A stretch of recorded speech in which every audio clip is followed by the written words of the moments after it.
Hello and welcome to another episode of the Portrait Profits Show. I'm so glad that you guys are here with me today. Man, I have some fantastic panelists here with me today, and I am so excited to be able to share them with you. But before I do, my name is Jim Landers, and my mission, well, it's simple. I help portrait photographers like you make an incredible income doing what they love. Each week, you get tips and systems on the business side of photography designed to help you gain a mastery over marketing and sales, reducing the struggles that most photographers face so you can finally get what you deserve. You're in the right place. Welcome to the Portrait Profit Show. The Portrait Profit Show is brought to you by Digital Pro Lab and Landers Photography School. So let me bring on our speakers here, our panelists to talk about what I learned this year. Now, I know you guys have learned a lot in the last year. In the last several years, the last few years have been different than other years. So let's talk about some of the things that we've learned and how we're growing and what we see for our future. And let's bring on our panelists and do me a favor, you guys. Hit that like button if you know the person who I'm bringing up. Hit that love button and give them a welcome in the post, in the comments. Tell them that you're glad that they're here. Let's welcome Stacey, Lovett, Jose Charo, and Joanne Wasmus. Thank you guys for being here today. Thank you for having us. Thank you.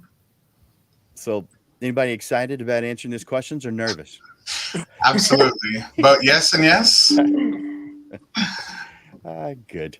Well, I am going to have each one of you here in just a moment introduce yourselves. And so let me take you guys off and leave Joanne on with me here for a second. Let's see.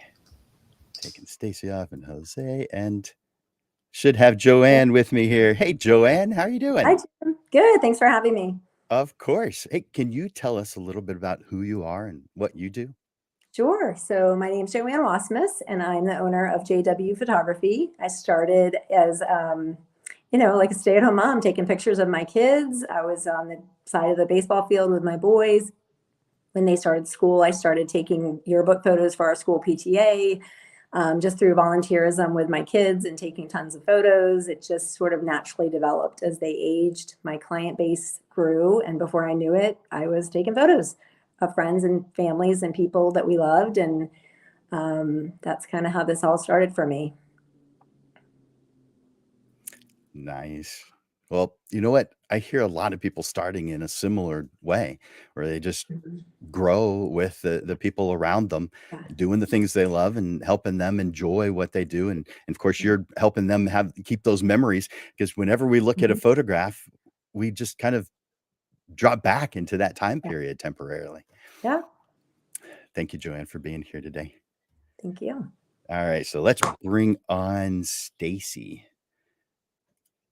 Let's see. There we go. Hey, Stacey. Hi.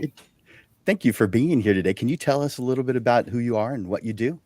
Sure. My name's Stacey Lovett. I am a photographer. I do a lot of live music and event photography. Kind of dabbled in a little bit of it all.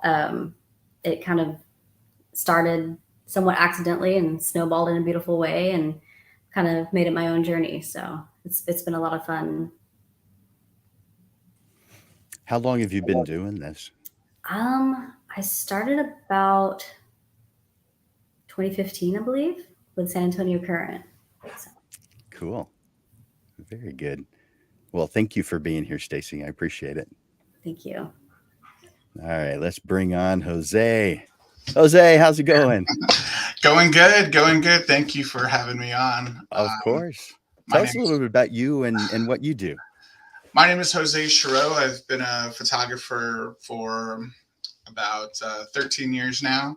I started off in the art field as a painter, abstract portraits, just different paintings, something just that I love to do, and just found the next version of art in photography. So what I did back, and I don't have any here, what I did back when I first started, I would buy magazines and I would try to recreate the photographs in the magazine with my girlfriend, now my wife. And so we would just have fun playing around with that, and it just kind of grew from there. And now I primarily shoot weddings and events and portraits, and probably I've shot over 500 weddings. I wish I knew the exact number, but somewhere over 500. I'm thinking anywhere from 5 to 7. And I love doing portraits as well. I love doing dance and ballet. Not, I don't dance or do ballet, but I love photographing dance and ballet, and really just any kind of portraits. It started off also photographing my nephews. They were in sports a lot, and I would do their sports pictures. And even now, my nephew being homecoming king, I did his portraits for the school. And so I still love doing stuff like that with my family. Man, that sounds good. Did you say 500 or quite a bit more potentially? I wish I really knew the number, but I shoot it's a over large 50 weddings number. a year. Last year I was closer to the 60 ish number, and there's been a couple years that I've been more than that. So I'm the studio manager for Limelight San Antonio, so we do a lot of weddings, and we don't necessarily outsource photography, so we do all of those ourselves. That's a lot. I've only done 300. So. That's still a lot, in comparison. If you're talking, in a 10-year time span, that's over 30 weddings a year. I stopped doing them. I don't do them anymore. But I started, the very first one was 1983, but that was a one-off. That wasn't something I was planning to continue. But about 10 years later, I did. I wasn't even born yet.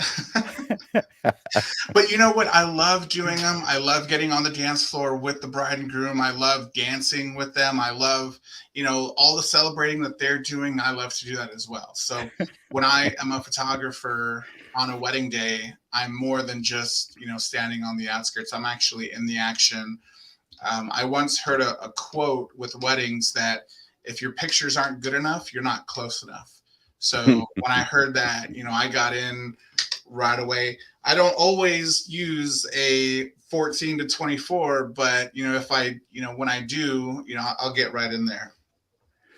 So sounds like something the most interesting man in the world would say. I don't know if I can call myself that just yet. I don't have enough gray hair. I have a lot, not enough. Well, hey, I'm going to be asking you the first question, but before I do, I want to encourage you guys who are watching, and I'm going to take you off temporarily while I do this. I want you guys to click that there we go. Click the share on the post, so that other people know about this too. Of course, we want you to be here, of course, but we want to bring in more. So help me do that by clicking that share button. Also, as you see on this graphic, click that live button, or excuse me, enter in on a comment section the hashtag live. That tells me that you're here watching right now. Of course, if you're watching later, I want you to enter in hashtag replay. But those of you who are watching right now, do me a favor, click on or enter the comment hashtag live. That tells me you're watching live, and tell me what you're talking about. Tell me what you're thinking. Ask questions. We encourage that. I might even, we've got questions already set for this. However, if your question is really interesting, I might throw it in. I might pull one of mine out and add yours in. But ask questions, make comments. We want this to be interactive. We want to hear from you. And when you you know what? If you haven't already, you'll see this coming across the screen right now. We have a platform that we use called StreamYard, and that causes us to be able to to simulcast this to several different places. It's going to 5 different Facebook pages, 2 different YouTube channels, and 1 LinkedIn page. And if you'll do it, I don't know about the YouTube and the LinkedIn, but at least on Facebook, if you will click the link that's on the bottom on the post, just look at that original post where it's playing right now, the text that's up there, and you may have to click the more in order to see it, but click on the link that you see here, streamyard.com/Facebook. That tells Facebook that it's okay for StreamYard to tell me that you're here. That registers you. It tells me that you're here. Now, it doesn't mean you can't comment. It doesn't mean anything. If you want to watch anonymously, then don't do what I just said. Don't click on, don't go to StreamYard.com/Facebook, because that's if you are okay with me knowing you're here. But when you make a comment, I'll know it's you because you've given StreamYard permission. So let me see if I have any comments so I've got a ton of Facebook users. Thank you guys for being here. No, that's true. Thanks for sharing that, Angela. And let's see, Tony. Glad you're here, Tony. Oh, good. Very nice. Glad you're here watching, Tony. And thank you for all that you do for the photographer community. We definitely appreciate you. All right, Mariana, how's it going? I see Robin is here and Pam is here. Let's see. Oh, Tony said something else here. Yep, there we go. Love it. All right. So definitely let me know you're here by entering #live. That tells me you're here.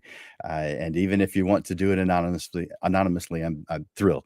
Please do so. So glad you are here. Let's bring Jose back and let's ask him the first question for today. And there we go.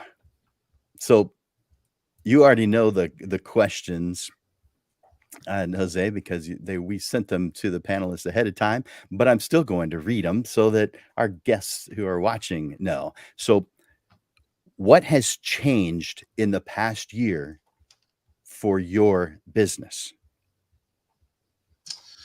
So asking better questions is really the number one thing that has changed.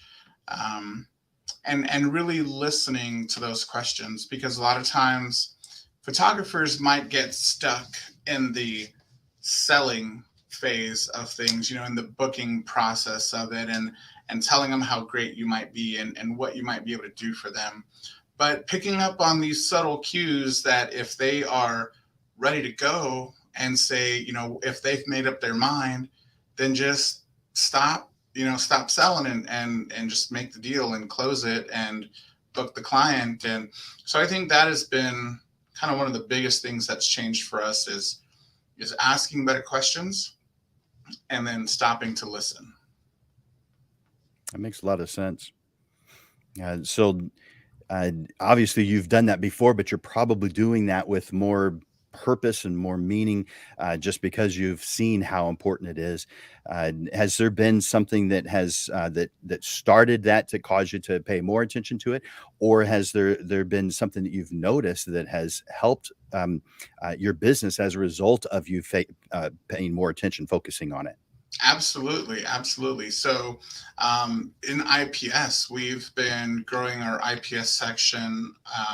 And a lot of times, when we have something, a display on the wall and the bride can see what it looks like.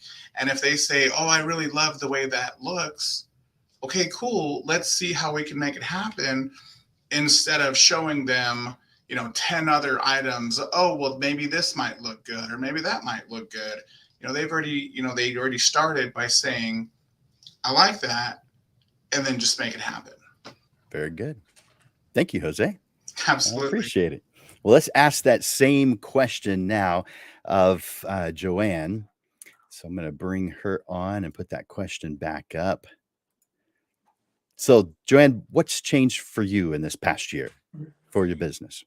This year I have really had to just open myself up to trying new things. I think I had such a long history of families and kids and, tickle your son, look over here. And in the past year, I've just really opened myself up to saying yes more, trying new things when people have offered me, whether it's a small wedding or come work with me on this football game, or what do you think about shooting houses? I have just opened myself up to saying yes more often and just really bringing in like a new work. And that has been really, really huge for me, huge for my business. It keeps me working. It keeps me, meeting new people, meeting lots of people. I'm learning all the time. So I think just, not, just for such a long time to just have that one thing I did. I think, just being open this year to new things has been just huge for me. Growing, learning, saying yes. Mhm. Okay, Yes, cool. when the door opens, figure out how to get in there. The door's open, walk in. Okay, I got it. That's my motto. Thank you, Joanne. I appreciate that. All right, let's ask that same question now of Stacey. Stacey, how has your business changed in the last year? I think like most people, I had a pretty big pandemic pivot. I did a lot of probably 95% media outlet based work prior to that, and come March 2020, all of that came to a halt. So it actually was a natural transition to getting more creative with my art again, and just getting messy with it. I think that was probably the best thing that I could have done. Is I got back into film photography, which is kind of quite a different mindset than digital photography too. So that brought about a different way of looking at things and looking at my art, and just kind of pushing it more. I have a real moody style, so I just wanted to make it something different to bring to the table. So yeah, I think that freedom and the creativity was something that really pivoted me into having a lot more fun with it, and then finding my own expression, I guess, in my art again. That makes sense. So, would you say that there's pros and cons to this overall negative experience that we've had all, as a human race experience over the last year? There's definitely cons, but if you are open-minded and you've got that door open and you walk in, you can grow, you can learn, you can be something more and better than you have been before. Absolutely. Cool. Thank you for sharing that, Stacey. So the next question then is, let's see, it's for you. Is that right? Yes. Had to check my notes. So the next question is for you, and that question is, can you share a story about something that has maybe caused you some anxiety this past year and how you dealt with that? Sure. I don't know that it's necessarily a specific story, but to kind of piggyback that last question, just trusting that pivot.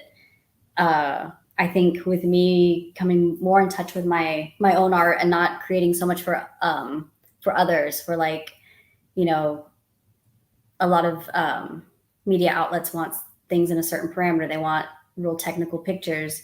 I kind of took it the other way to just see how far I could stretch it and challenge myself, and ended up loving that a lot more. And I think naturally aligned with more of an audience that appreciated that as well. And I think that's kind of naturally grown the business in itself.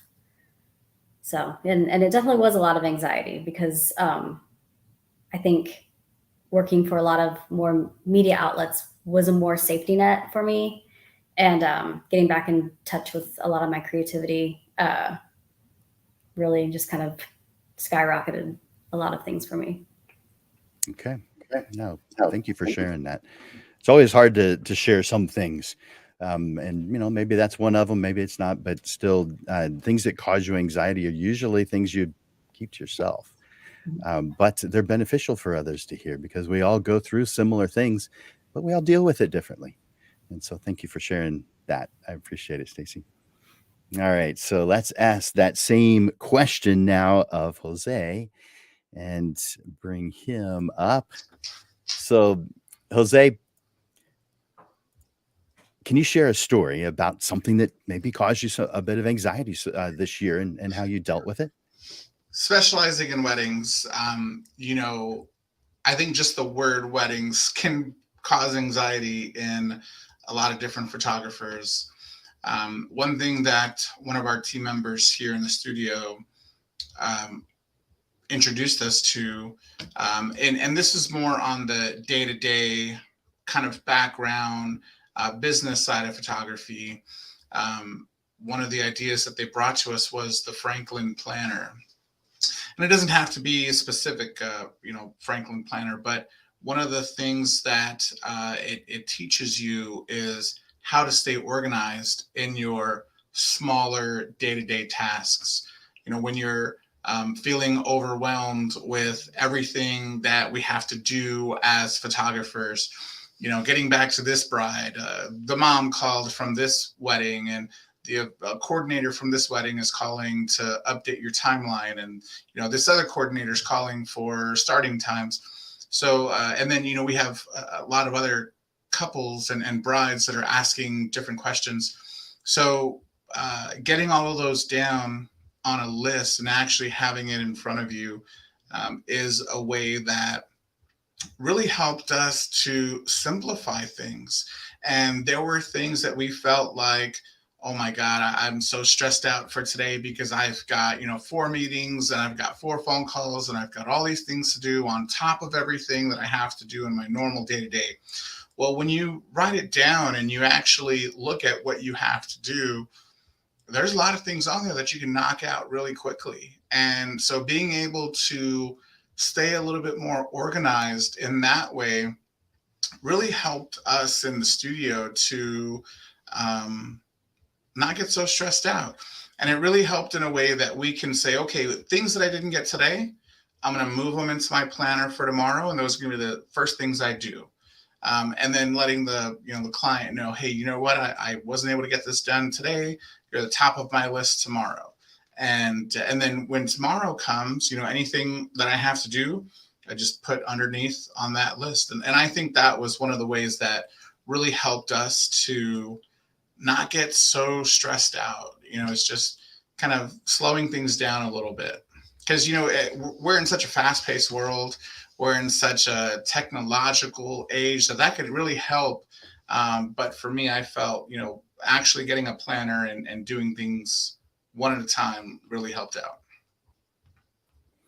So slow down, get organized, just makes things go smoother, and you get more things done. Okay. And it helps you to not forget things, because at the end of the day, yeah. You're like, I feel like I'm forgetting something.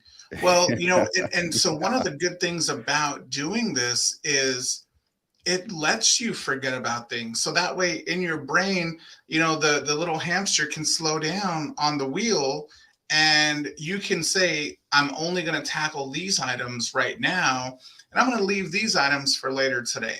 So it lets you kind of, decompress your brain and say, let me just handle what I need to, and then I can forget about everything.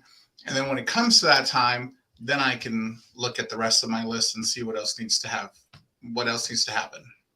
Nice. Thank you for sharing that, Jose. I appreciate it. So let's ask that same question now of Joanne.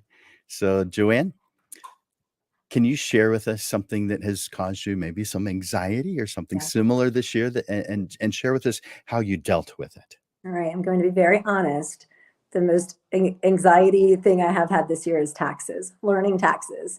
So I was, a stay-at-home mom for many years. Photography was through the school. It was, our sport teams. It was, trading my babysitter for a date night. So while I was actively working as a photographer and enjoying meeting people and learning the craft, I hadn't really ever become an official business. So when I did finally LLC and, start all of the steps that go into that, I really did not have a great understanding of taxes. So I was, early part of the year, really proud of myself and working really hard, and didn't quite understand self-employment tax and sales tax. And I have really had to read a lot, reach out to friends. I'm so thankful for, an amazing community of friends and supporters, and my financial advisor who answers the phone every time I call, and my friends and their husbands who have really walked me through it. I've been, really, I don't think that unless you're a business owner, you really understand how much is involved and how much you have to track, and the receipts and the deductions and the gas mileage and office space. And I really have had to work hard to learn those things. It's a lot. It was honestly overwhelming when I understood how much I was going to have to be giving back or giving away, I should say. So that was probably my biggest challenge this year, was really understanding, like Jim always, like you say, the cost of doing business, and really getting a really good understanding of what do I need in order to feed my children, keep my home, have a profit at the end of the day that we can, live on. Yeah, Is that anxiety enough for you? it absolutely is. And Yeah. I would assume that maybe it's not for everyone, but I would assume for most people it is, especially at first, because it is kind of surprising. No, it's not kind of, it's surprising um, Mhm. how hard you're working and how you Right. don't actually feel like you're doing crazy well, yet you've got to give over quite a bit. Now, obviously, there's things that your expenses do offset your tax liability, but all that stuff is overwhelming. And having someone who is a pro in that area, like you Yeah. mentioned, and people who you can call and reach out to, man, that is absolutely the way to go. Don't try. This is for everybody. Just my opinion. You do what's best for you. Yeah. But in my opinion, and you tell me if you agree, don't do this part yourself. Hire someone else to do Yeah. this part. Yeah. I mean, it's been, it is a lot to learn. And there's things that I wasn't, the franchise tax letters come, and the sales tax letters come, and the insurance. There's so many parts of doing business that feel like business. And photography was really fun for me. It was something that I loved and I enjoyed, and I gifted it. I often gifted photography because I just loved doing it. And if I could go to the park and make, $50 to buy my husband a present, then that was a treat, right? And so to actually become a business, and it has really just opened my eyes up to, to the profession and the business side of it, which, is not always as fun. So lots of adjustments. Hire someone. Yeah. There's a ton of stuff in addition to the things we love that we don't. And if we really don't like it, and in this instance, even if you do like it, I don't think you should do Yeah. it. There are a lot of things to outsource in a photography business so that you are doing the things that you actually enjoy. And there's nothing wrong with outsourcing. You guys, think, well, this is my business, it's my art. Okay, well, don't outsource the photography. Don't outsource the fine tuning of your work. But other things, feel free to outsource. And you may think, well, I can't afford to do it. Mhm. You can if you plan. If you Mhm. plan for it, you can. Obviously, if you're charging $50, you can't outsource anything. But there aren't any full-time pros who are making a profit who are charging that amount. But we all start off with some low amount. And you're describing those times. You're not Yeah. describing today. You're Right. describing how you evolved. And Right. we all came from some starting point, and a lot of us from really low prices. Not Yeah. everybody, of course. Mm. So thank you for sharing Yeah. that, Joanne. So the next question is going back to you. And let's see. Oh, back to me. Yes. Have you experienced a point this past year when you lacked inspiration or direction? And how did you deal with that? Well, nothing inspires a person like feeding 3 kids, right? So I feel pretty inspired every day to get up and get to work. I would say that I have felt like something has been lacking on occasion, and so I have worked to really look back at work, past work. I try not to look at other photographers' work very often. But I have gone back this year and looked at my work, and I am leaning in more to trying to bring in more of an emotional content. I want to see a little bit more movement in photos. I like families walking and families laughing, and I'm really into piggyback rides right now. So I think that there was, I don't know that I wasn't inspired, because I've always loved photography, but I do think that sometimes you have to spice it up a little bit and change what you're doing to make it fun again, not only for you, but for your clients who have come year after year after year.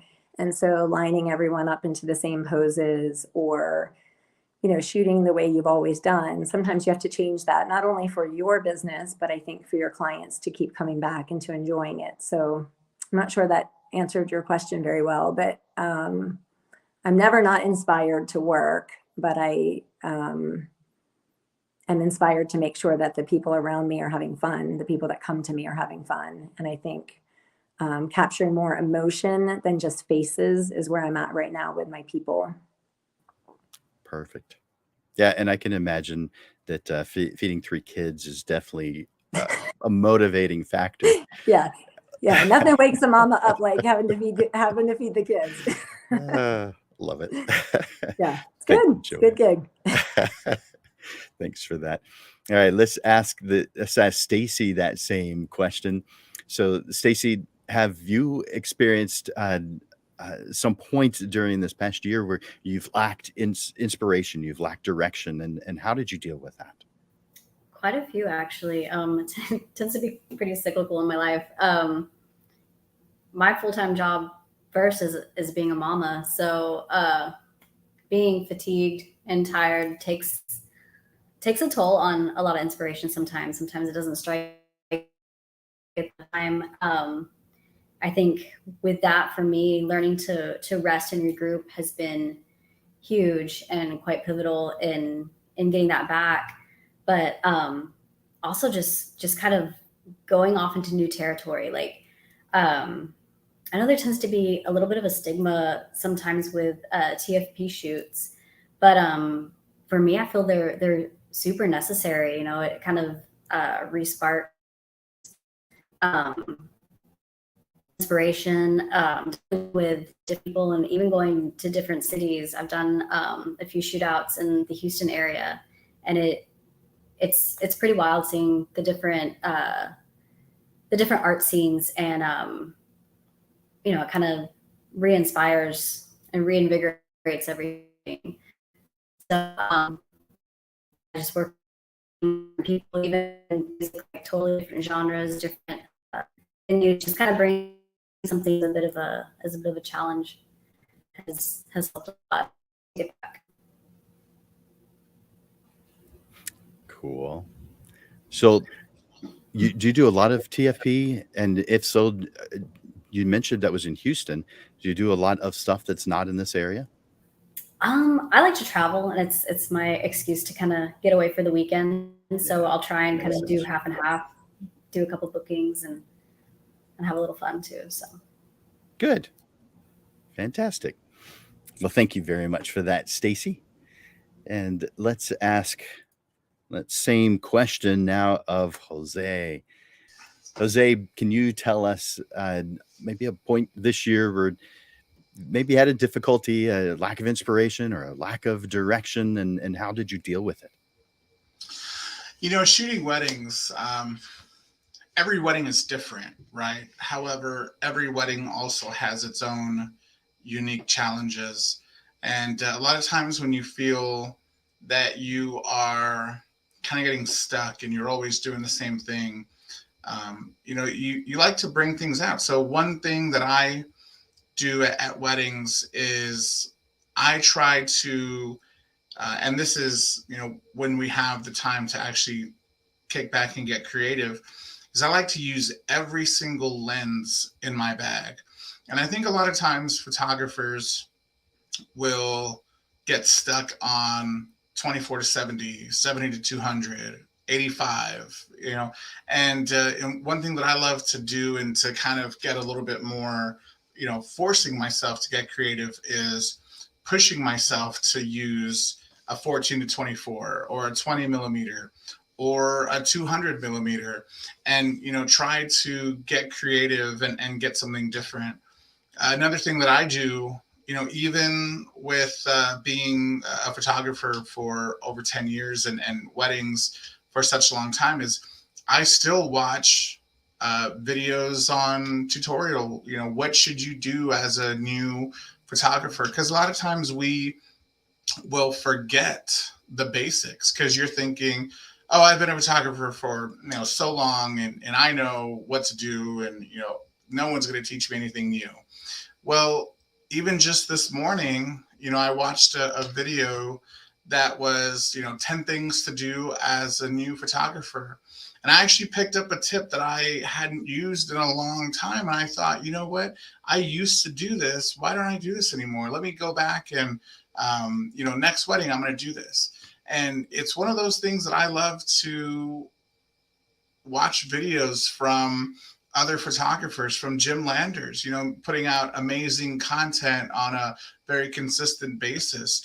Another person, Pi Jersa, they're putting out videos that you can find a photographer that you love, and and learn from them, and take some pointers, because if you're at a point where you can't learn anymore, then you should get a new hobby, because it's no longer fun. So that's one thing that I do, is I try to make every situation unique, and I try to push myself to get more creative by limiting myself sometimes to just one lens or two lenses, or one light or two lights, or pushing myself to use everything in my camera bag. I like that. I do use the 24-70 a lot, so I know exactly. I'm guilty. Yeah. Yeah. We buy these lenses because, like, oh, we have what is the term called when a photographer just buys and buys gear something? Someone in the chat, I know what you're talking about. Dang it. Someone in the chat, type it in, because we're both having a brain fart. Yeah. But it's one of those things, like, oh, it's just buying new lenses, buying new lights, buying new things.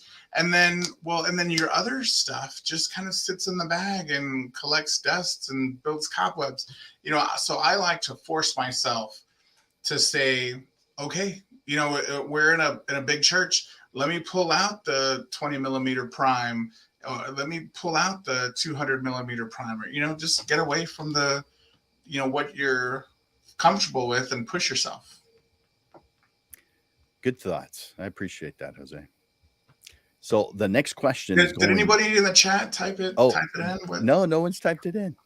Come on, guys. You know what we're talking about when you just want to go out and keep buy on gear. Yep. What is that called? I mean, oh man. We're going to get it in the chat before the end of I hope so. You guys are hearing it, right? By the way, if you're watching live, enter in #live. That tells me that you're here. But also, Jose's question about what is that called? Gear something. We all know what it's called, and we've all been called that. Yeah. We keep on wanting more stuff, but we're not necessarily using what we have. Anyway, let's see. Nope, no one's put it in the chat yet. Hey, Alyssa, how you doing? Glad you're here. And Andres, I'm glad you're here. Juan, thank you for coming. Bunch of Facebook users. I love it. All right, so let's move on to the next question. And hopefully someone will think of it. I want you to describe something that you are now, or maybe will be, doing differently than you have before, based on experience or based on growth. Wow. Doing differently now, or will be doing. That's a tough one, because a lot of times photographers get into a groove and you kind of stay there. You're like trying to just master this one thing, and you kind of stay there. So I think, just pushing yourself, or having someone else push you, or for me personally, doing shoots that I wouldn't normally do is something that I want to do next year. And that's going to push me to grow in other types of photography. So next year, I want to do more portraits than weddings. And that's going to push me to become a better portrait photographer. So that's my thing next year, is doing more portraits. I like that. Yeah, that's really good. I mean, that's the thing that you do is weddings right now. You've been doing portraits all along, but you just want to grow your business in that direction. Am I understanding? Yeah, that I used to love doing portraits, and I used to do more portraits than weddings. And then, once you start getting in the wedding groove, then you're just, kind of keep doing weddings. And then, your other types of photography kind of go, onto the back burner. And painting. I want to get back into painting. That's something that I used to love to do. And now I haven't picked up a paintbrush in such a long time. So I would love to get back into painting. Do you think you'll combine the two and do the painterly photographs, painterly portraits? I think I'll leave the AI to that. Everyone's doing the AI thing right now, and I don't know, maybe. So actually, I did have a bride a few months ago, and when I mentioned about asking those better questions, we talked about her wedding and what she loves to do and what her and her fiance love to do together. And they said they would go to those, I don't know what it's called, like painting with the twist, or, where you go on, it's a date night kind of thing. And they said they've been doing that more than anything. And I said, you know what? I have a friend of mine actually working with Digital Pro Lab. So Angela, hi, Angela, shout out to you guys if you're watching right now. But, going to the art studio and saying, hey, guys, you know what? We're going to combine photography and art. So they had an engagement session. So part one of the engagement session was just regular portraits, all the lovey-dovey kind of portraits that we would normally get in an engagement session.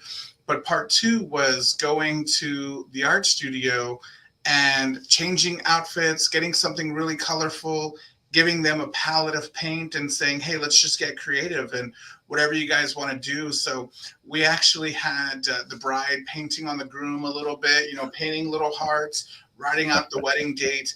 And that actually got me, my creative juices flowing, because it's not something that we normally do. So that got me back into a little bit of mixing photo and painting together. So maybe I'll do a little bit more of that. Nice. Cool. Annie Leibovitz, a long time ago, I forget exactly when this was, but I think this was back in like the 80s or 90s, did a lot of photography with body paint. So maybe we'll start doing some of that as well. Might be fun. Yeah. So is this what you were looking for? Gear acquisition syndrome, gas? There you go. That's exactly what it was. Gear, yes. I have gas. Yep. Every photographer at one point, if you haven't had bad gas, you're going to have it. Yes, exactly. Thank you, Pam. Thank you, Pam. That's exactly what we were looking for. Oh, man. All right. Well, thank you for that, Jose. I'm going to ask the same question now of let's see, Joanne. So let's bring Joanne back on, and I'll put that question back up. Could you describe something that you are now, or maybe will be, doing differently than you have before? I'm kind of a work in progress with this, but I am working harder at releasing the images that I love, just the work that I'm super proud of, the work that I would be proud to have posted and shared and framed in someone's house. I think I had, I struggled with the delete button for a long, long time. If the kid was smiling, I just wanted that photo saved. I also shoot real estate, so I have a tendency to overshoot yards. I think that bush is so cool, and the slide at the pool is so cool, and I love that rose bush, and I love that, patio. And so I'm trying harder to really look at every single image and release what is absolutely great, that I would be happy to see with my name on it. I also think it helps moms out. It can be overwhelming, I'm sure, for a mom to get, 85 photos from their family photo shoot. And although I am a mom and we all think that we want all the photos, it's really overwhelming trying to make a Christmas card that can only show 2 photos and you have 85 to choose from. So that's kind of the struggle bus I'm on right now, something I hope to be better about in the next year, just really, kind of streamlining not only the shooting, but then the release of images so that everything that people get is what they're wanting and what I'm happy to give out. Struggle bus.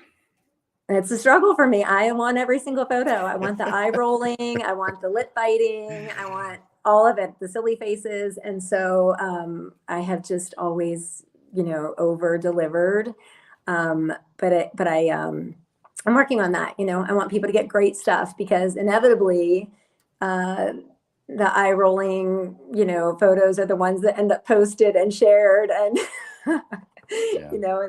So I have, now that I am really doing this, I want to make sure that the work, that the content that goes out is something that I'm proud of, and something that people will say, wow, who's your photographer? Rather than, gosh, what was wrong with Timmy? Why was he rolling his eyes? And so, that's not to say that the mom won't get, fun photos. But, even in real estate, the agent is going to use 25 of those photos. They do not need 68 photos of a house. And so I really am learning as I grow, what makes a good photo and a quality photo, and Good. what will make someone happy on the other side. Awesome. Thanks for that, Joanne. I warned you about this nervous giggle thing. So I'm really like having fun. Good. I'm glad to hear that. All right, let's ask that same question now of Stacey. Stacey, could you describe something that you are now or will be doing differently in the future? Sure. I definitely have some plans I'm not quite releasing details on, but working on larger ideas to put my energy into larger projects. And it's because I really enjoy putting together and throwing events, and I think it brings a certain special,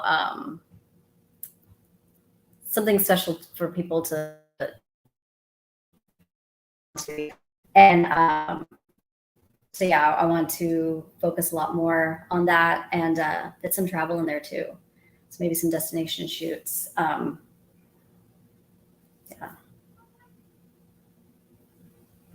Cool. So I'm glad you have some big plans. You said you're not ready to release. Does that mean you're still working on it? Still working on it a little bit, and then just kind of want to have it one big bang. Well, I'll be looking forward to seeing that. So I've got the next question that's for you, and that question is: could you share a philosophy that you have on either life or business? Maybe some words that you live by, or just a philosophy that you have on either life or business. Sure. I think mine kind of just overlaps, and it's mindset. Mindset is everything. It's definitely something that I've dealt with a lot in my art. I've had quite a bit of imposter syndrome, and I will put it out there. And I've run into quite a few creatives that go through the same thing. And I think even sharing this and being open about it, a lot of people come on board like, oh, I struggle with that too. I do that too. And, I think a lot of the daily work around kind of breaking that down and growing with it kind of gives me a little bit more, a little bit more to work with than working on, I guess, like traditional technical things with the camera, I guess, in as far as the way I look at things. And I am not a technical photographer. I'm very, I guess I call myself like an intuitive photographer in a way, just kind of taking in the situation and capturing it as I see it and feel it in the moment. But again, with that, I think there's a lot of power in unpaid or TFP shoots. It's all in the opportunity that you bring from it. It can, to me, I look at it like schooling in a way. So that helps me kind of break away, see things differently than I'm doing in my business day to day, and kind of bring that back around and start incorporating that into something that I do take forward. So yeah, definitely kind of mindset on your own personal growth, on the way you see your art, and just growing with it. Mindset and growing your art. Okay. Cool. Very good. Thank you, Stacey. I appreciate that. Now let's ask that same question now of Jose. Jose, before I ask you that question, I wanted to point out something. There were two people who about the same time shared. The one that came into my board over here was first Pam, but it looks like Andres came first because it was just a few seconds beforehand. I don't know why the second one came first, but I want to put both of those up there because I appreciate both of you guys, Pam and Andres, for doing that, and I wanted to acknowledge that real quick. So Pam and Andres, both of you guys have gas right now, or at least one time this year. Give a thumbs up if you had it this year. That's right. I love it. All right. So that question for you, Jose, is could you share with us a philosophy maybe that you have on either life or business? Philosophy on life or business. One of the things that I love to tell people, and I'm probably not the best example of it, is speaking about gear acquisition syndrome is actually just the opposite. What can you do with what you have? I actually had this very conversation with one of the photographers in our studio yesterday. He was asking me about this new light, and I said, "You bought 2 new lights this year. What are you doing with those lights?" And he said, "Yeah, but this light." And I'm like, "No, what about the lights that you have now? What are you doing with it?" So a lot of times we get fixated on new gear, and I'm the last person that should say don't get new gear, because I forgot how many Z9s we bought this year, and new Z glass and everything, because we're at a point where we like to have fun with this new gear. But there was somebody actually in the San Antonio photography page asking, "Hey, I'm looking at buying this new thing. What do you recommend?" And I think a lot of times we get fixated on we need gear to be a good photographer. But a lot of times what I like to do myself is, and this might be a contradiction to what my answer for the last question was, is using all of my gear, but also what can I do with what I have? And I think that's one thing next year is I'm going to try to not purchase. It's going to be hard, but I'm going to try to not purchase a single piece of photography gear and just use what we have. Although what we have now is you really can't get any extras. But I don't know, that I heard that Nikon's releasing an 85 1.2, so I might have to take my word back on that one. But I think it's just kind of slowing down and just thinking about what you can do with what you have.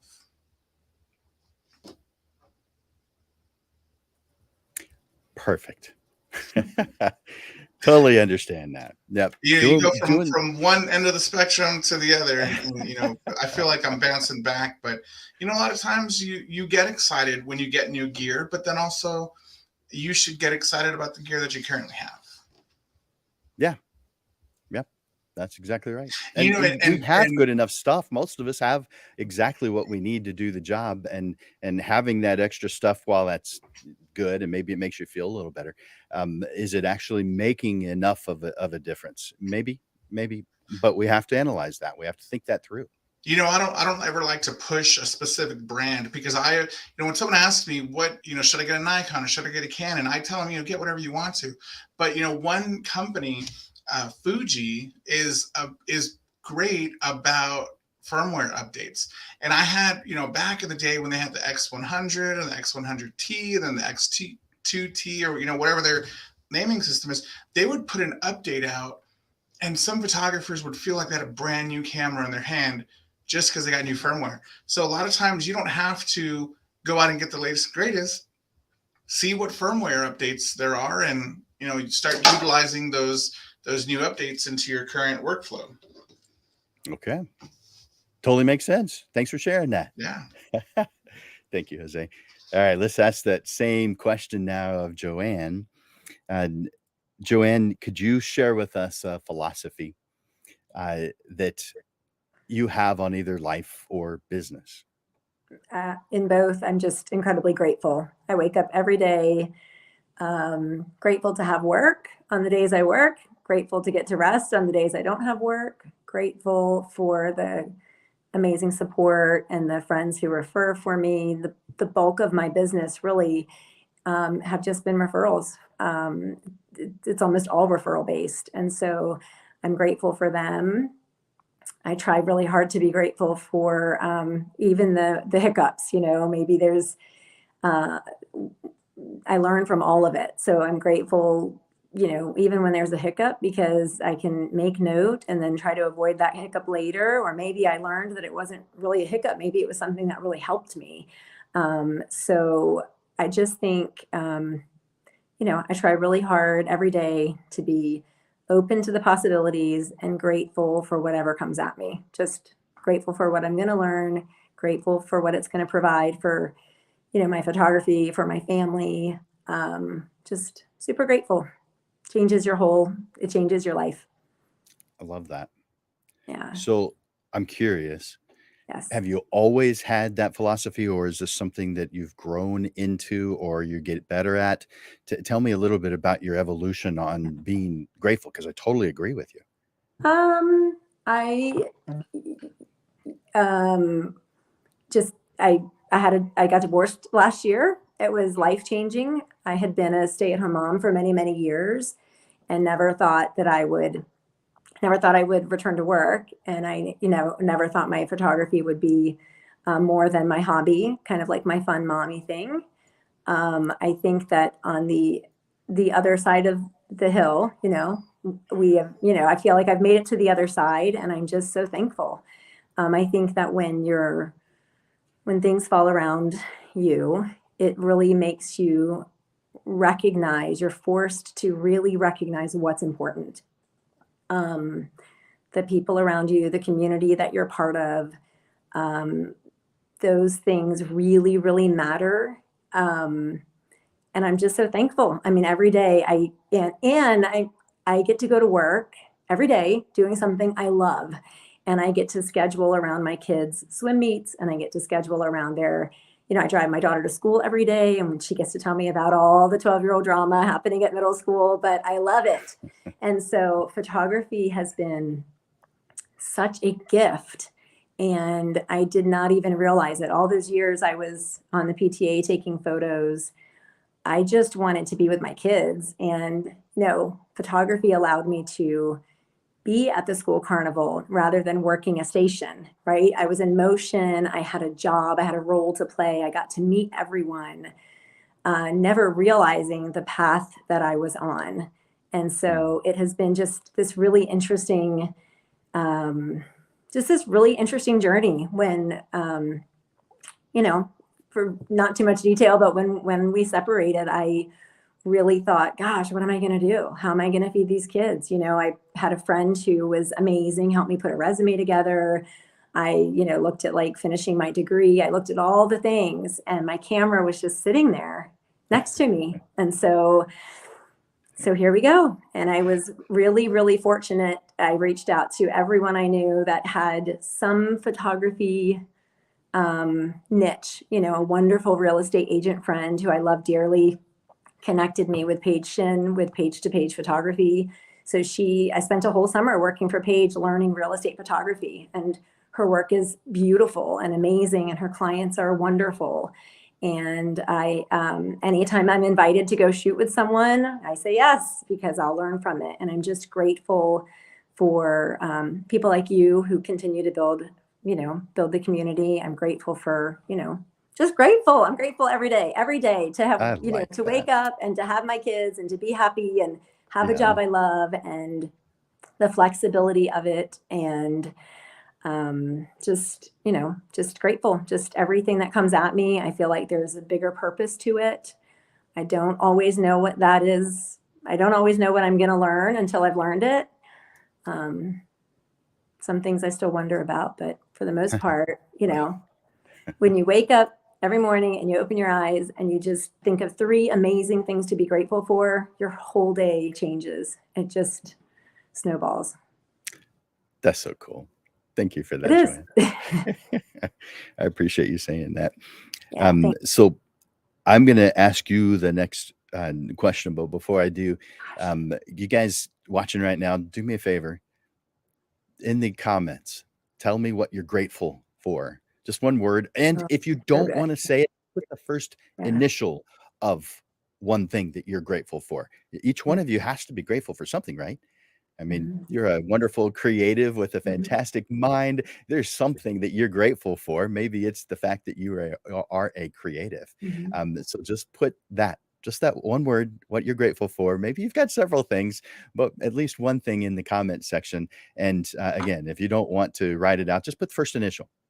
Just show me that that interest, that thing that you're grateful for. Yeah. All right. So the next question is going to you, Joanne, and that is, what advice can you give on growing a business into 2023? So what I have been doing differently, I think when you want to grow your business, or now that I am trying to grow mine, I think really looking at yourself as a business helps. I think for, you know, many, many years, I was a mom who also had a camera, or I was on the PTA but had a camera. And so I think in the past year and a half or so, really identifying with photography, like I am a photographer. I'm working as a photographer. I'm working every day of the week. And identifying with that and meeting other photographers. I felt like there were photographers and then I was someone over here. And so being more comfortable reaching out to other photographers who I know through my community or through my school, or, you know, I have, you know, neighbors.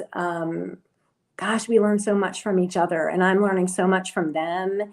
And sometimes I'm so excited because they say, wow, I never thought about it. And they're learning from me. And so I think we as photographers can grow together. I mean, really, I think that's the best way to grow my business. You know, learning from them, sharing what I'm doing. Not everyone likes to share, but I've been so fortunate to have, you know, other photographers like yourself. Tony Morano's amazing, Paige Shin, Katie Gang Photography. I've had amazing, amazing photographers that have shared so much with me. And I think that's really like where, you know, what I'm excited about. I'm excited to learn more. And I think I'm learning and growing because of the connections I'm making with other photographers. And not only with, you know, with what we're learning from each other, but it's so fun to have coworkers, sort of. And so when I can't take a job, I have people I can call and say, hey, I'm booked on Saturday, but I've got this great family who needs you. Or I think that helps all of us grow, you know, being able to make sure your clients are well taken care of. You know, my growth is really sometimes dependent on, you know, having those contacts. So I really think growth for all of us is just how well we are connected, not only to our community we live in, our children's schools and our communities where our houses are, but also in our professional community, which are other photographers. And we refer to each other and we work together and share information and give great feedback. And I think that's going to help all of us. Those are some good ones. Yeah, I like that. And you mentioned something that a lot of photographers kind of feel alone. Like there's the photographers, and then I'm over here doing my little thing. Yeah. But you're right. We're all photographers. Yeah. Photography covers a lot of different things. It touches a lot of Mm-hmm. areas in everyone's life. Yeah. There's not a magazine you can go through that doesn't have work that photographers has done in it. There's not a website you can go to that doesn't have work that a photographer has done. There is what we do is touching everything, and we are all different, but we all still are photographers. So Yeah. I'm glad that you are reaching Yeah. out to photographers. I'm glad that you found some value in doing so. Oh. I've enjoyed the time that we've spent. There's a lot to say for getting Mm-hmm. together with other photographers, Mm-hmm. building a relationship where you can share jobs, shared leads, and learn from each other. So thank you for sharing Well, that. and not reinventing the wheel all the time too. I mean, that's when I exactly first right. got into releasing, when COVID hit, I didn't have people coming to my house to view photos anymore and picking up their disc. I mean, that was a very old school way to do it. But to be able to reach out to Katie and say, hey, I need a gallery. What do you do for an online gallery? And she's so happy with hers. And so I think that we really can work smarter if we're working together on some things, work smarter, not harder. If she's already done the work, she's happy to share, Perfect. Good. Thanks, Joanne. You're welcome. All right, let's ask the same question now of Stacey. Stacey, can you give us some thoughts or advice on growing a business in 2023? Definitely. I think we have so many amazing local resources, and taking advantage of that has been everything for me. And I think no matter where you are in your, if you're a new photographer, if you've had an established business, it's always good to kind of check in. You have been a wealth of knowledge and help on the business end, as our kind of community go-to photography business guru. I've met with Erica Robertson Wages too. She's also just a wealth of information and help, and having these kind of resources and people to talk to that have have been where you want to go, and have also are doing the same kind of thing. It helps to kind of throw questions off them. Everybody learns from everybody. Like Joanne was saying, just creating that networking, and it brings opportunity, it brings everybody together to grow together. And I'm big on mentorships and meetups. We have a couple little groups here that just kind of get together for burgers and a drink, and then talk shop, and that helps a lot to grow, not only in yourself and your own business, but that networking is pivotal. It's everything. Perfect. Yeah, definitely networking. That was you're echoing the interest, or the what Joanne said, and what I believe in. And you mentioned someone that I really appreciate, Erica. She's fantastic. She may not be doing quite as much photography as she was anymore, but she still loves it. She still loves talking about it, and she's just an open, happy person to spend time with. And so networking, spending time doing what you love with other people who enjoy it, picking their brain are definitely wonderful ways to move forward. And thank you for saying the nice things about me that you said. I appreciate that. Thank you. So appreciate that, Stacey. All right, let's ask the same question now of Jose. And Jose, can you tell us what advice you might give on growing your business this coming year, 2023?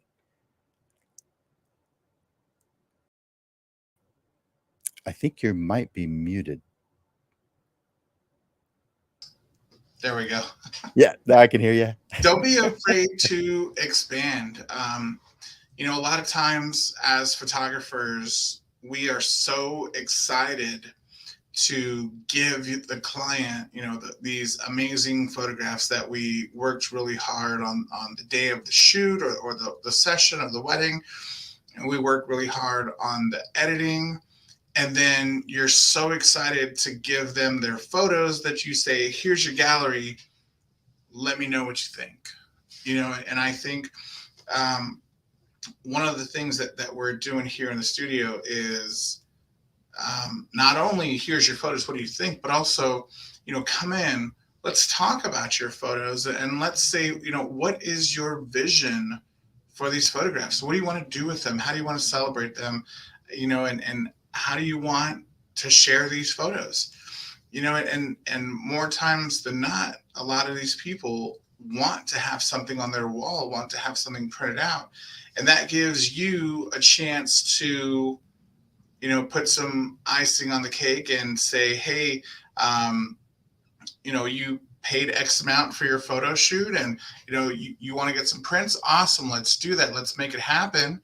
And then Amanda at Digital Pro Lab gets all your prints done, and here you go to the client. Here's all your beautiful photographs, and now they have something more than just a hard drive or a Facebook profile picture. Now, when their friends and family come into their home, they're going to say, "Oh my God, look at this! Portrait of you and your family, or you and your husband. How did you guys do that? Who did it? And my photographer did it. Let me give you his name. Let me give you his phone number." So, don't be afraid to offer, a print or an upsell.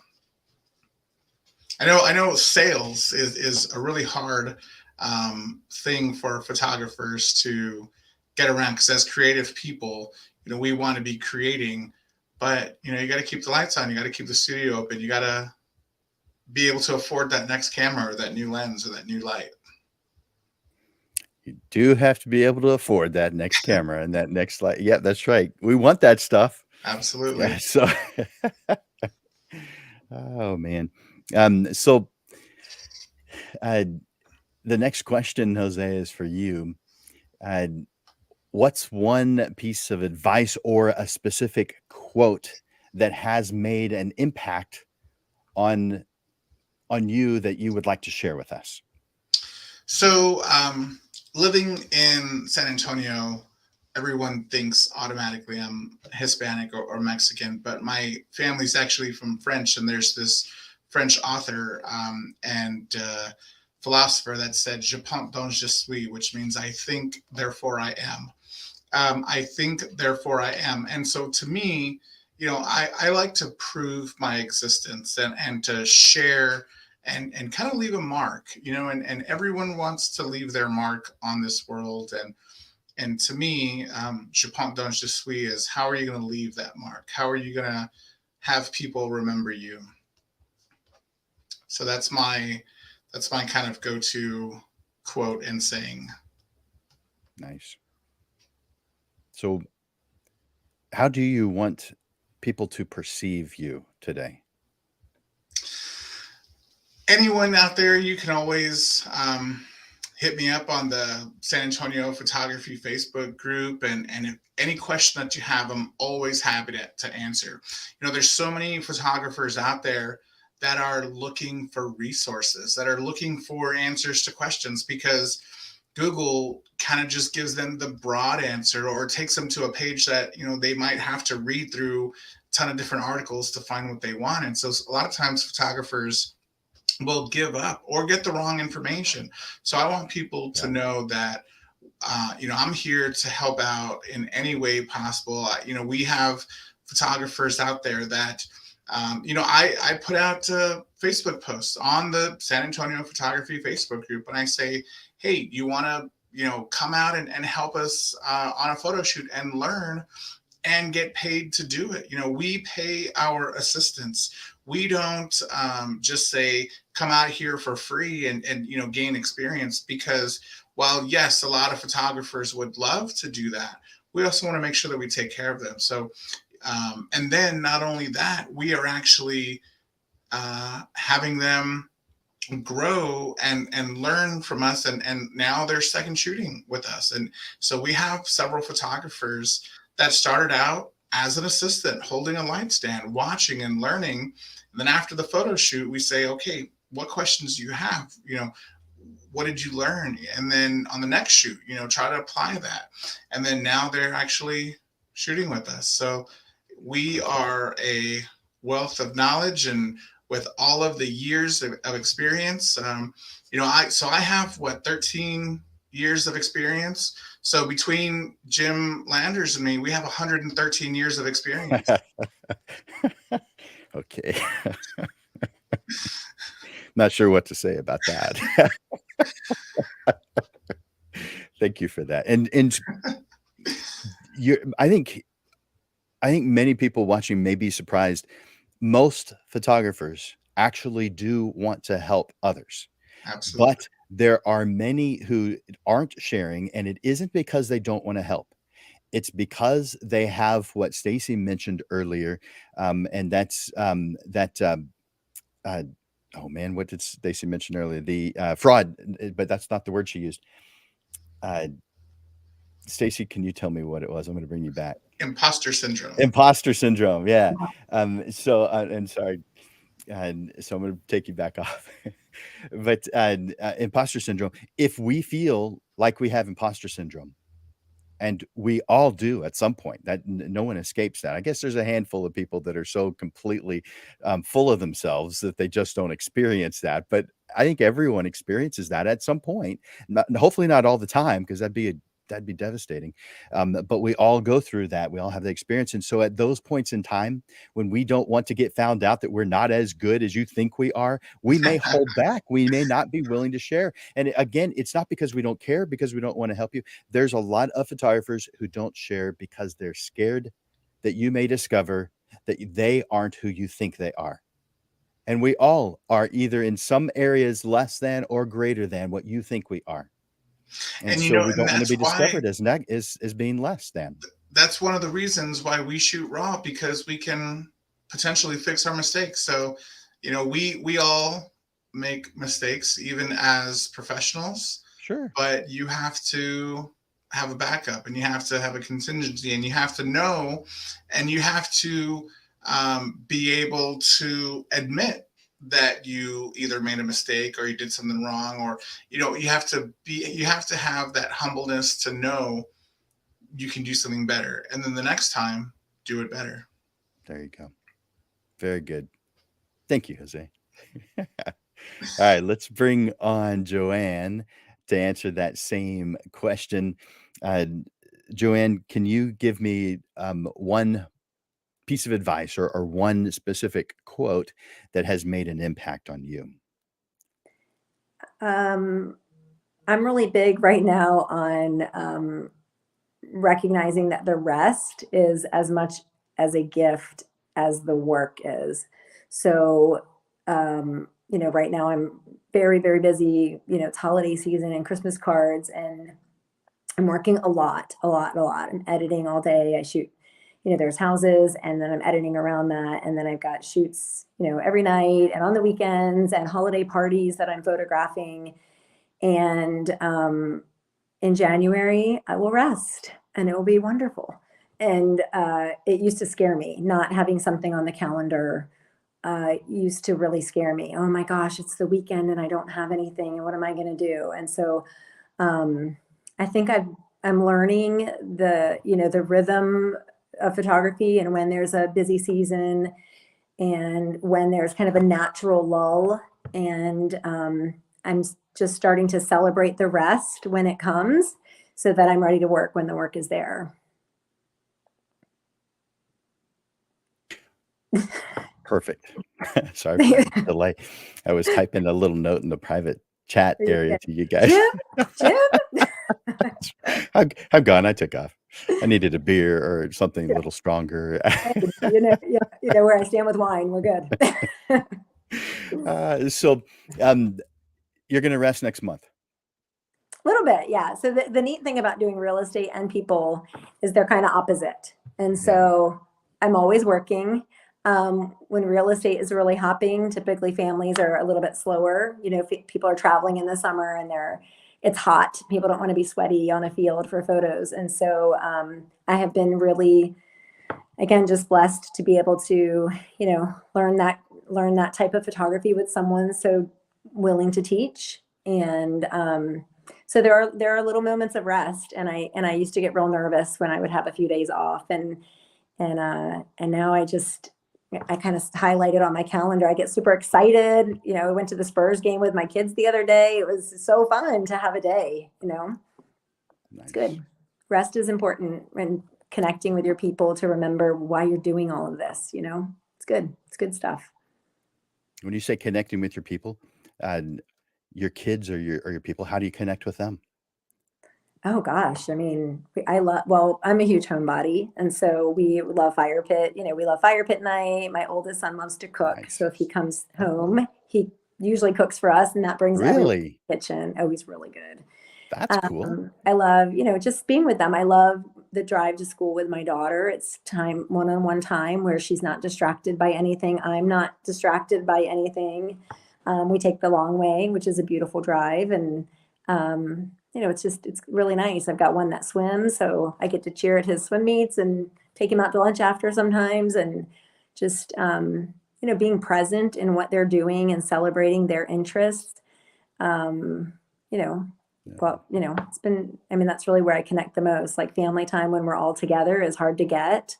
So getting them out of my house usually helps. We do a Spurs game, or, you know, we try to once a month plan like a thing, like a Top Golf night or Oh, good.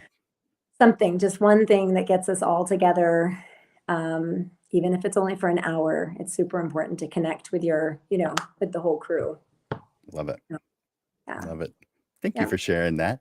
Yeah. I didn't tell you guys, or I didn't, you guys who are watching, I did not ask, Joanne did not know I was going to ask that question. So that was spur of the moment. Yeah. And there's been a couple of them tonight. Yeah. Just how That we thank like you it. for. And I guess Pam mentioned that she appreciates the wine. So, all right. Thanks, Joanne. Yes. Let's ask that same question now of Stacey. And Stacey, what's one piece of advice or a quote that you have that maybe you live by, or that has made some kind of an impact on you? I think a fellow photographer had shared a quote by Picasso, and it's it took me 4 years to paint like Raphael, but a lifetime to paint like a child. And I think that is again goes back to kind of mindset, but it really important to kind of stop and check in with yourself. I think we're always kind of seeking, how can we do better? How can we do more? You know, even in the sense of gear that was brought up, you know, what on the outside, you know, can we bring in to better our art? But it's already in us, you know, that's the drive that kind of put us on a creative path. And just kind of stepping back, checking in, and kind of thinking like a child, like seeing everything as new and wondrous again, can really bring back something to your art and your creativity. And you know, for instance, if you're walking down the street without a camera versus with a camera, I know a lot of us see so much more, the little nuances, the you know, like the little flower growing out of the crack in the sidewalk. You know, it brings a new perspective to everything. And that's one that just kind of sticks with me, you know. And having my 9-year-old daughter as well, she's a little artist, and seeing the world through her eyes really brings it back around to, you know, seeing how I see things in my own creativity and my own art, and carrying that forward. Love that. 9-year-old daughter, huh? Mhm. That's got to keep you busy. You mentioned a couple of times tonight about TFP. Would you mind sharing, for those who don't know, would you mind just sharing what that is and how you actually make something like that happen? Sure. It stands for trade for prints, or trade for photos. It's pretty much a non, there's no money exchange in a collaboration. So you could collaborate with a model, and they give their time, and you give them whatever you decide upon with prints or digital files. But the way I kind of approach it I guess is, sorry, I kind of lost track on that. You know, everybody brings something to the table, and a lot of times, even kind of blindly going into a shoot, sometimes the model brings a different perspective than I see, and vice versa. And I think everybody kind of leaves picking up something new. But a lot of times, you know, if you are looking for like a monetary gain or something on it, we've, you know, created products from something that you know, we've shot. So I mean, I think it goes back to perspective and just kind of seeing what everybody brings to the table, I guess. Cool. And is that something that is done just you and one other person, or do you sometimes have a group of people who are doing this? I'm sorry, it broke up on my end. Could you repeat that, please? Sure. And is this something you do with just you and one or two other people, or is this a group of people that you're doing this, that maybe there's 5, 10, 15 people there? I've done it both ways. So, you know, I just kind of bring something different each time, you know, like, yeah. Cool. Well, thank you for sharing that with us, Stacey. I appreciate it. All right, so let's ask one more question, and of course, I'm going to give each one of the panelists an opportunity to have some closing thoughts. So this last question will be the last question, plus any closing thoughts that they want to share with you. And let's start that off with, let's see, how about Jose? So, Jose, knowing what you know now, what things would you do differently if you were starting your business today? There's so many things that I would do differently. And, you know, one thing I think as a beginner that I would do is put more emphasis on the client experience and not so much on my experience. You know, it's not, oh my God, I'm going to have so much fun at this wedding. I am going to get so many great photos for my portfolio. But it's, what can I do to make this client have a better experience? Because at the end of the day, it is, it's all about them and their wedding, because, you know, these photos are going to live in their family forever. And, you know, speaking as a wedding photographer, and earlier, you know, we were talking about how even I, as an experienced wedding photographer, I'll go back and watch the basics, right? Watch videos of 10 things to do on your first wedding.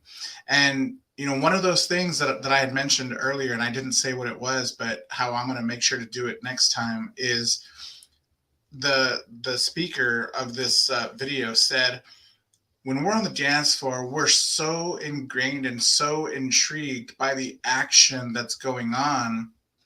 There might be this guy on the dance floor doing flips, you know, doing, you know, breakdancing or something, and we're there capturing that moment because it's what we find the most exciting. But, you know, if we look around, you know, that might also be the one song that grandma came out and started dancing to as well. And that bride would love 5 photos of grandma dancing more than the 20 photos of, you know, this guest doing backflips. So one of the things that I want to do is pay more attention to the client experience. I like that. I mean, there's a lot of things that are going on, a lot of moving parts at a wedding, even just a family portrait session. There's a lot going on, but nothing compared to the number of things that are going on at a wedding. And clearly, if you were paying attention to that guy on the dance floor who's doing his thing and definitely getting some attention, you could miss grandma going out there. That's a totally real thing that we obviously want to pay attention to. Something that I did and teach when I'm teaching about wedding photography is to pay attention not only to the action that we all are paying attention to, but the reaction. I've seen so many times where there's been the toast, and every photographer photographs the person doing the toast, of course. But are we photographing the bride and groom's reaction to it? Are we photographing mom and dad's on both sides reaction to it? Because if we're not paying attention to not only the action, if we're not paying attention to the reaction, we lose out on some fantastic photographs that we really should be getting. Absolutely. Absolutely. So tell me, in as far as closing thoughts, anything you'd want to share with someone, just kind of last thoughts. It could be about weddings, could be about portraits, it could be about life in general. What would you like to share? Well, I definitely want to keep it photography related. And one thing that I want to share is never think that you're too good to ask for help. Never think that you know enough that you can't tell another photographer, hey, I really like how you did that. Do you mind helping me? And then on the other side of that, if someone asks you, don't ever feel like you shouldn't be helping someone, because we were all there, all of us. Before Jim Landers was Jim Landers, he was, he was taking a course of his own. Before Jose Charo was, who he is now, he was, buying photography magazines and, learning, what were those settings. So even though we've all come this far, we can all still use some help, and we can all help someone else.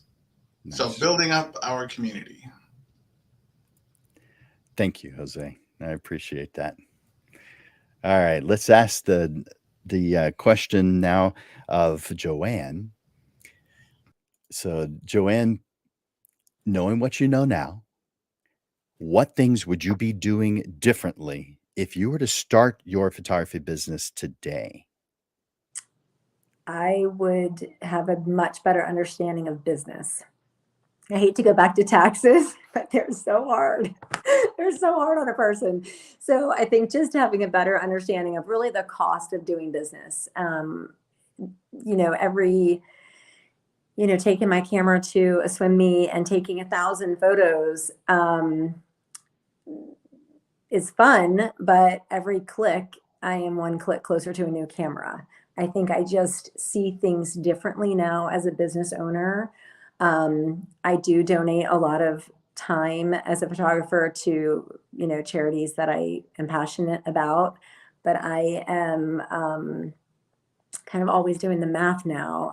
So I love photography, but there's a lot more math than I realized. And I think, if I could, going back, I think if I would, I think it would be just great for new photographers coming in, or if I was a photographer and could go back all these years, I would definitely have taken, a math for small business owners, or, taxes for small business owners, or just a better understanding of taxes, and not only taxes, but, the insurance and the ways that we need to protect ourselves, and really understanding the difference between sole proprietor and LLC. And these are things that I was really learning on the fly around trying to book jobs and get to work and upgrade my gear so that I could market myself to, in a different way. And so, I think just it's always good to be informed about anything you're doing. And understanding business, I think, would have been really, really helpful. And I'm learning it now. I could not agree more, which is why I teach it. Yeah, I know. And I was going to say it. Cue the plug. Yeah, I'm setting you up there. See, I'm on your team. Yes. Yeah, but really, it's kind of a daunting thing. I mean, So just in all honesty, I got dinged for franchise tax. I got, I guess I filled out the paperwork. They were behind in filing. They sent me a bill for what they thought my tax should be, but I don't Yeah. qualify to even pay it because I am a small business. So so just as the example, there's a lot of paperwork when you actually do open up a proper business. A lot of paperwork I wasn't aware of, a lot of things that you've got to follow up on, and quarterly, taxes, and a lot of stuff to track. There's a lot of work in it. And so I think, knowing that now, I definitely put a different value on what I bring. I definitely value my work differently than I did when I was, doing it more for fun and as a hobbyist. Totally makes sense. I'll Anything be else signing you'd up like? for you. What was that? I'm sorry. I'm signing up for your next class. Good. Well, is there anything else that you'd like to share with the audience? You've shared a lot, so I don't expect any more. But if there's any last closing thoughts that you'd like to share with the group. I just, closing thought would just be, if you're passionate about something, go after it. Photography or whatever it is, if you really want it bad enough, you can do it, and you can learn it, and you ask the right questions and pay attention. And gosh, I mean, we've heard this from our kids teams for years, be coachable, be someone that's willing to learn, be someone that's willing to take criticism, be willing to be a photographer that your clients can be unhappy with sometimes. I would be a liar to say I've never had to reshoot something. You want people to be happy, and you learn from all of that. So I really just think we should all be so lucky as to do something we love so much, whether you're, a lawyer, a doctor, a chef, an electrician, whatever it is you're loving, just go after it. Life is way better when you are happy. Perfect. Thanks, Jim. I appreciate you saying that, because that's the truth. We're in charge of happy. That's not the other person's job. And For if you're sure. not happy, I get it. And temporarily, it can be pushed onto you that you're unhappy. I get it. But your Yeah. reaction is yours. What you do next Mhm. is yours. And if you want to be happy, then choose it. If you Yep. don't want to be happy, stop blaming other people For sure. because it's your choice. Yeah. But they keep, they do keep, Yeah. but you're in charge of fixing that situation. Oh, but Yeah. they're going to keep on. Yeah. Then get away from Yeah. that. You're in Yeah. Oh, charge. yeah. Yeah. And the only other really great advice I would give, stop watching TV. Like seriously, this has been huge for me in the last 2 years. Yeah. The TV's off. I get so much done. I'm so much more productive. My whole family is more productive. We can hear each other talk, and we can share stories. And when someone comes in the house and there's music on, but gosh, it is amazing how much time you have in your day when that TV is turned off. You just get hours of your life back. So you're not talking about binge watching Netflix? I am not. Yeah. Unless I have like the flu. I do occasionally get sick, and then I kind of like celebrate the laying in bed with the remote control, but it is really, like really that. infrequent. And I have to be really, really sick to make that, we don't, mamas don't take sick days unless they're really sick. Right. So turn off that TV, get productive. That's true. Yeah. Thank you. Very good. Thank you, Joanne. That's awesome. I appreciate you you. sharing that. All right, let's bring on Stacey. Stacey, can you tell us, knowing what it is that you know now, what would you be doing differently if you were to be starting right now? I mean, you've got the knowledge that you have, but you are starting. Today's day one. What are you going to do differently? Definitely. I know, I kind of often think back on that, but it's been such a journey for me that, each step is so necessary to get to the next thing. Those mistakes have kind of had to have been there, but if I could change anything,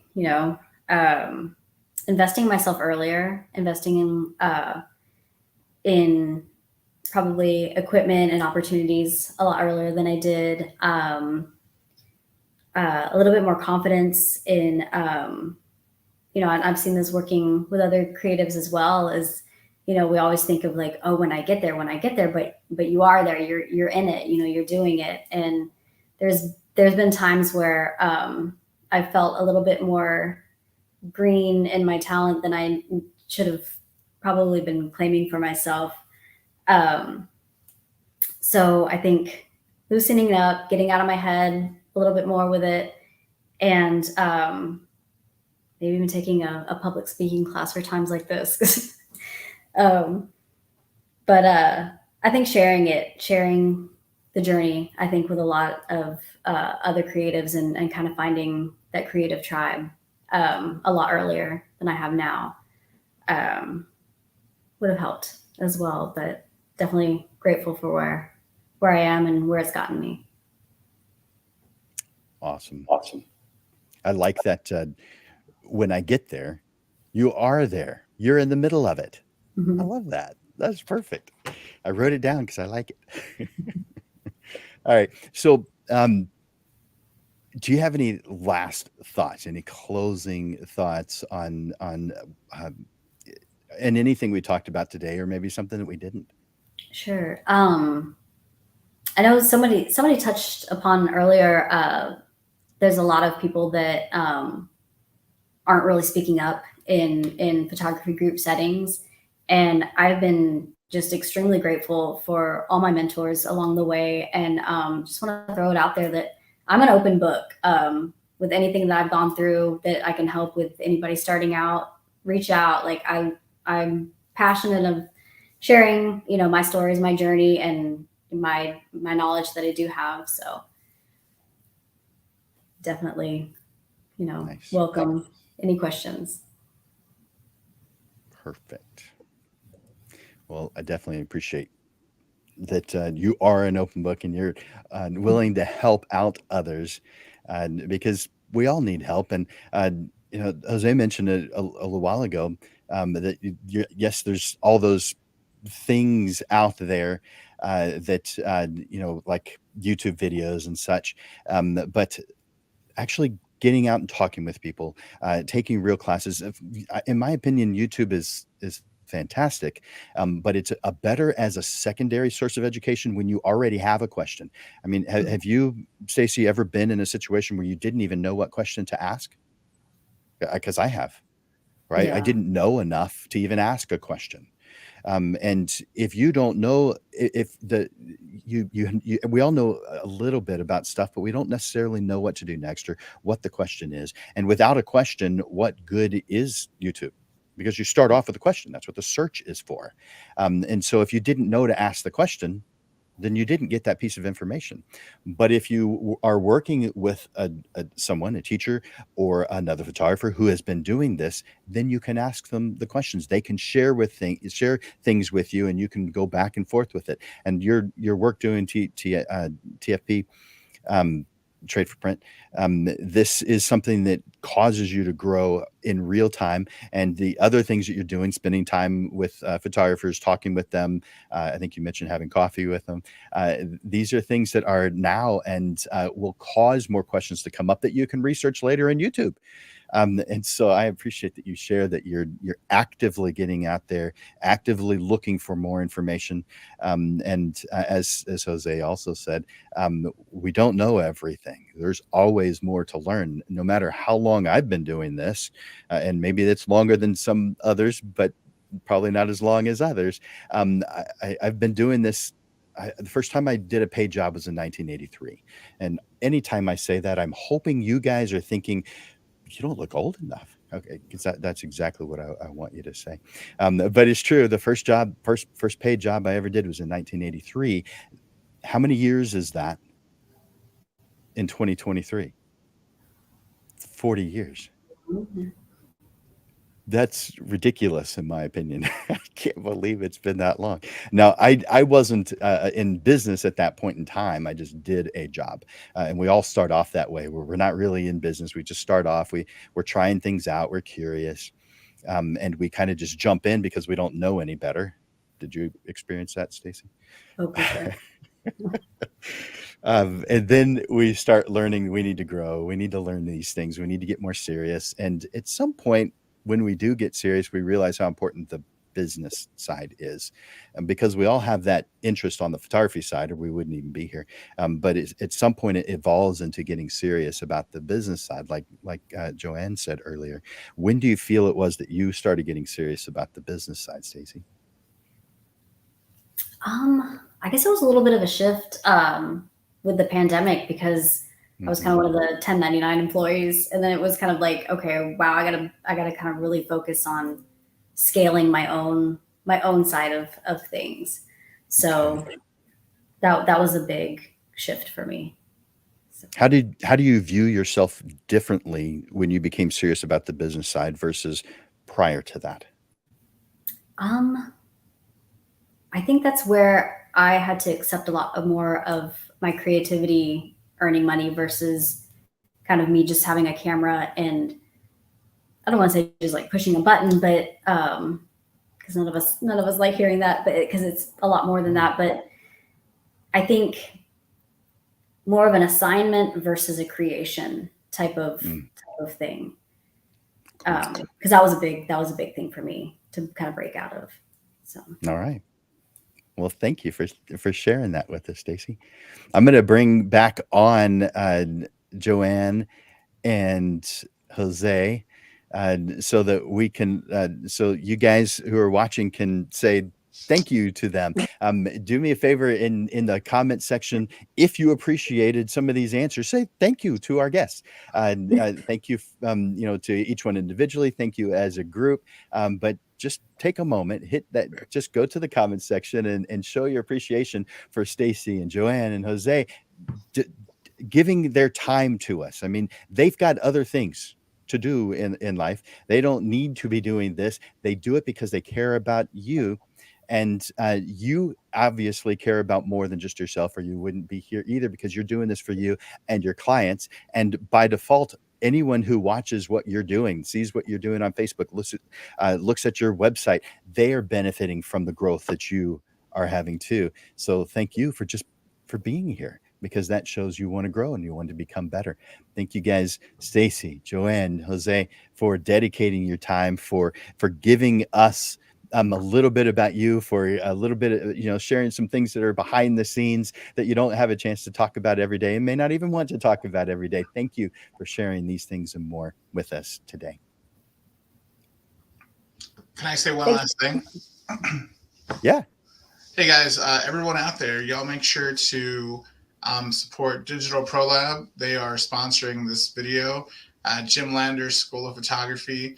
And thank you everyone who hit the share button, hit the like button, commented, because that helps everyone else out there find these videos. I appreciate you saying and that. And if you haven't hit the like or subscribe button, don't ever call me. It's okay. You can still ask for help. That's funny. I like that. Anything else, you guys? Last minute thoughts before I start bringing this to a close? Thanks for having us. Yeah, I appreciate it. All right. You guys are awesome. Thank you for being here. So let me take you guys off, and you guys who are still watching, thank you so much for being here. Thank you so much for wanting to learn, wanting to grow, and for sharing what it is that we're doing here on the Portrait Profit Show with others. Helping us grow helps you grow, in my opinion. Now, we always have a business lesson on Mondays. On the second Monday of each month, like tonight, we move it to 6:30 in the evening and we bring on panelists. On the rest of the Mondays, like next week, we have a presentation. I just give a presentation on some aspect of business. And I want to tell you about the next two upcoming shows that we're going to be doing to round out this year. And the one that we're going to be doing on a week from today at noon is what to do before the end of the year. There's a lot of things that we need to do before the end of the year in our life, in our personal life, but also in our business. Some things are going to be overlooked. We're not going to know. You can't know what you don't know. So I encourage you to put on your calendar right now, Monday at noon, every single Monday at noon. Again, you don't know what you don't know, so show up and find out. But we're going to be talking about what to do before the end of the year is what we're going to be talking about on. Oh, I've got that reversed. There we go. What we're going to be doing by the end of before the end of the year on Monday, December 19th at noon. And then want you to also put on your calendar the last Monday of this year, which is the day after Christmas, the last minute review of your 2023 plan. Last minute review of your 2023 plan. Hopefully, you've already done your 2023 plan. If not, well, you've got a little bit of time. But this really should be done well early on. Those of you who have been with me for a while know that I think it should be finalized at least to some degree in May of each year for the next year. So in this coming May of 2023 is when you should finalize your May of your year 2024. Now, finalize is not a good word there, but it's putting things into play so that you are heading in the right direction and that you are actually prepared to put those plans into place beginning in January of each year. So we're going to be talking about reviewing your 2023 plan. And even if you don't have one, this will still be beneficial to you. Again, that's Monday, December 26th at noon, the last minute review of your 2023 plan. Also, in addition to this free business lesson we give each week, I take a photographer to lunch with me every single week, and Stacey has taken advantage of this, and so has Joanne, and Jose will soon, I bet. But each week I take a photographer to lunch with me. I'm paying for it. You can't use money as an excuse. Time, yeah, you could, but not money, because I take you to lunch at the Dominion Country Club. We have a nice lunch. It's at my Rotary Club. I'm going there anyway. And as far as Rotary Club is just a service organization, but as far as what you will see, what you will know is there'll just be a speaker. It doesn't happen every single Monday, and so for instance, Joanne's didn't happen on a Rotary day, and we just had lunch in the restaurant. But it usually is during that Rotary Club, and then afterwards, if it is during that and you hear that speaker, afterwards we'll talk about you and what it is your goals are. So that's Lunch with Landers. And let's see, let me put that address up on the screen, and let me put that as a link instead.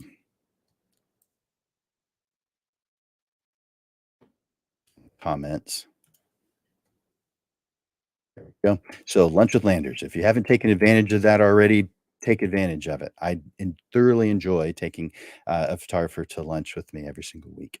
So that's what that's all about, and you should see that now in the news, in the feed, where you see that link. Just click on that link; it'll take you to my calendar, and you choose the Tuesday that just works well for you. All right, take that off. I want to thank you guys once again for being here. This is something that's a lot of fun for me. I thoroughly enjoy doing this. It's a lot of work, but I enjoy doing the work. I think it's going to be beneficial for those who take the time to pay attention to this. And this is our 95th episode today. And I don't know what we'll be doing for the 100th. Maybe we'll do something special. I don't know. Amanda and I will talk about it and see what we'll do for that 100th episode. We'll do something special. We'll think of something. So thank you guys for being here. For Landers Photography School and Digital Pro Lab, this is Jim Landers bringing you the weekly Portrait Profits Show, giving you evolving content, awareness, and even fun to the business side of photography through helpful information, step-by-step processes, and action steps that will help you with the struggles you deal with now so you are constantly realigned to the path that leads to the success you deserve. Be here every Monday to experience a different way of looking at the business side of photography. And thank you for investing your time here at the Portrait Profits Show. Thank you, guys. Bye for now.